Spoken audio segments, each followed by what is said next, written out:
საქართველოს ურთიერთობებსა და მოსკოვის მიერ საქართველოს მოქალაქეებისთვის უვიზო რეჟიმის შემოღების საკითხს შეეღო რუსეთის პრეზიდენტი ყოველწლიურ შემაჯამებელ პრესკონფერენციაზე. ვლადიმერ პუტინმა განაცხადა, რომ ის ემხრობა საქართველოსა და უკრაინის მოქალაქეებისთვის ევროკავშირში უვიზო მიმოსვლის რეჟიმის შემოღებას.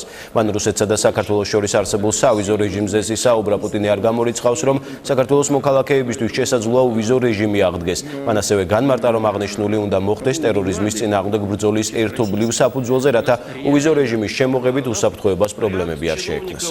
К тому, что ситуация исправится, или это пока Тесно сотрудничаем. Визовый режим в Европе это анахронизм. Სავიზო რეჟიმი ევროპაში ეს არის წარსულის ანარქიზმი. არ აქვს მნიშვნელობა საუბარია უკრაინაზე თუ საქართველოზე. მე ვთვლი, რომ მოქალაქეებთან მიმართებაში უვიზო რეჟიმი უნდა იყოს უზრუნველყოფილი. რაც შეეხება რუსეთსა და საქართველოს, ის კონფლიქტის მერე დაწესდა.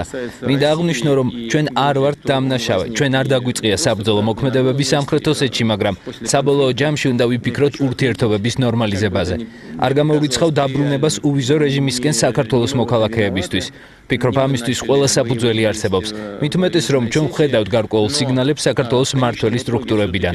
ძალიან მნიშვნელოვანი არსებობდეს ნორმალური თანამშრომლობა სპეცსამსახურებისა და სამართალდამცავი სტრუქტურების ხაზით ტერორიზმის წინააღმდეგ ბრძოლის თვალსაზრისით, რათა უვიზო რეჟიმმა არ მიაყენოს ზიანი ჩვენს უსაფრთხოებას. ვფიქრობ, ეს შესაძლებელია.